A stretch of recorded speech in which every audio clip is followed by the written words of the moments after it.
room. Well, yeah, but there's also a lot of normal citizens that need to use an emergency room as well, and that's something that it's not in a. It's one of it's kind of like these unforeseen consequences come up, and if you.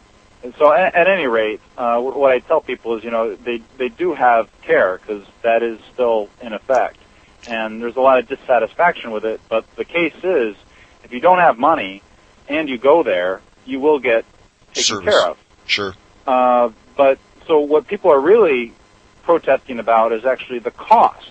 Because, again, if the cost of health care wasn't so high, then we wouldn't really be having this debate. We would be, relatively happy. I mean, you have to pay for things, but where we are at right now is the cost is like astronomical. Like, for privatized insurance, if you're paying like $1,000 or so a month, that's actually probably pretty decent. But I guess what I try to point out to folks is, root causes of this high cost is, number one, we already have government intervention. Like a lot of these hospitals, they operate at net losses because of Medicaid and Medicare. And when they do that, they need to make up more money from people that are, have private insurance. Sure. So they feed off of that. The second thing is really tort reform. There are frivolous lawsuits. And more than that, the malpractice insurance costs are very high. And then even more than that, the doctors are scared, or I won't use the word scared, but they're concerned about being sued, so they have a lot of defensive medicine costs, which are really, basically very hard to track. But right. what defensive medicine basically is a doctor will test you for something, even if he thinks that it's pretty unlikely that you have that type of issue, because he doesn't want to take a chance of being sued. And if he is sued, he can go to court and say, see, I did this test and it showed negative or whatever. You're right, he's just covering his butt. Well, yeah, and in some cases, you do want the doctor to check over certain things, but it needs to be up to his discretion because, he could possibly be taking care of you faster. And again, he's only doing it because he's worried about being sued. He's not doing it with the patient in mind to take care of the patient as quickly as possible, get them mended and out the door as quickly and as cheaply as possible. So these are kind of talked about by a lot of folks, but what I don't see talked about a whole lot, which is also in my platform, it actually all comes back to this monetary thing again. And it's just one of the other side effects of monetary inflation. The government creates more money. It goes out to certain sectors first, and costs go up over time. But what people don't realize, and everything would kind of be okay if wages went up by the same percentage, because then you'd be spending the same percentage of your salary on health care. But that's not the case. The case is that the case is that real wages are always advancing less than inflation. Like inflation last year was like 7%, and average wage increases I think was like 2 or 3%. It might even, for a lot of companies, especially this year, it's like 0. So it ends up taking up a larger percentage of your income. So it appears to you, number one, more dollars, but it's also taking up more of your income. But what it really comes down to is the government just stealing that purchasing power through inflation, which is a hidden tax. Yep.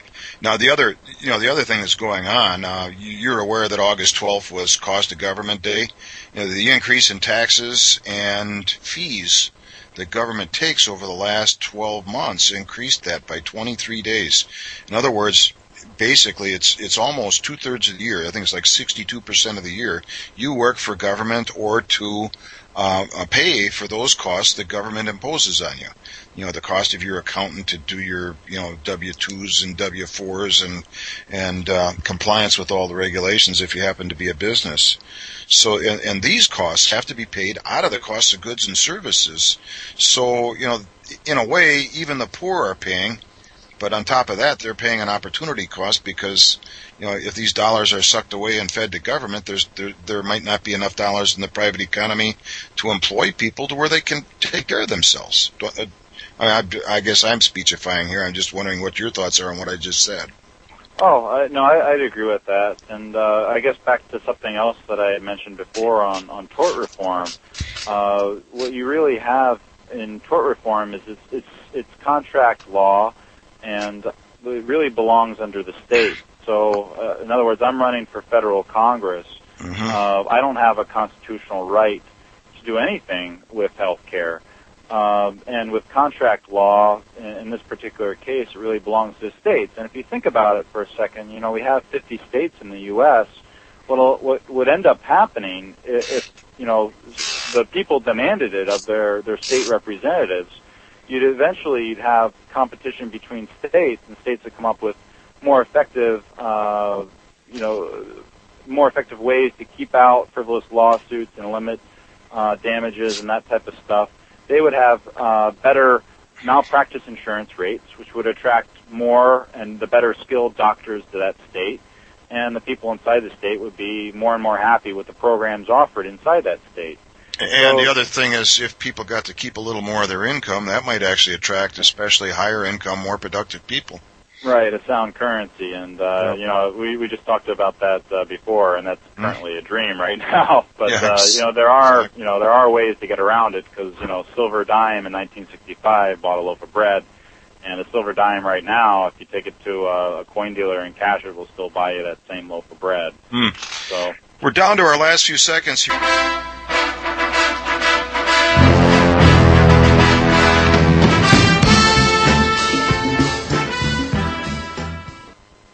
Once again, you're listening to RevolutionBroadcasting.com. The show is The Voice of Liberty, and I'm your host, Ken Van Doren. Jake Towne, independent congressional candidate from District 15 of Pennsylvania, is with us tonight. Where on the map is your district, Jake? Sure, it's about an hour driving distance north of Philadelphia. That's probably the best way to put it. It's in the area known as the Lehigh Valley. Eastern side of the state. Correct. Now, you don't sound like the fellas I knew from Philadelphia. You don't have that accent. No, I guess not. Maybe it's because you traveled a little bit. I don't know. I think I'm a little bit older than you are, and I remember when Medicare was implemented, and I remember a time, my folks had insurance, but usually, they paid out of pocket for whatever the medical expenses were, except for the really big bills. Like somebody went to the hospital, they get a bill on that. But otherwise, they paid the bill, and then the insurance company reimbursed. And I believe that you can mark the dissatisfaction and the tremendous increase in cost with the takeover of the bill by third parties, insurance and government. A lot of people are blaming the failure on the marketplace, but if you take a look at what we have, it appears that it's half socialist and half market, and that might actually be the worst of both worlds.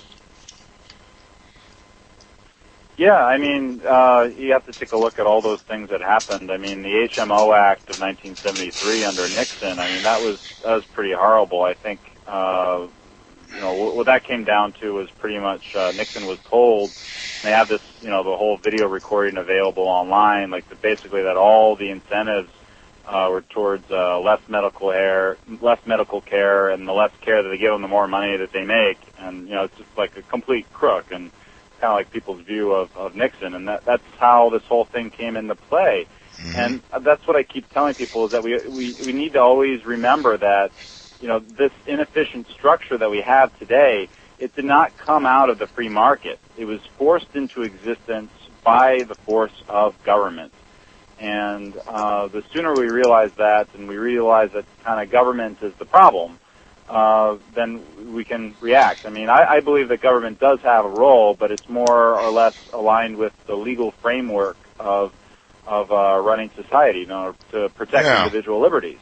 Yeah, protect individual liberties and enforce contracts. That should be about and protect us from the wrongful actions of others.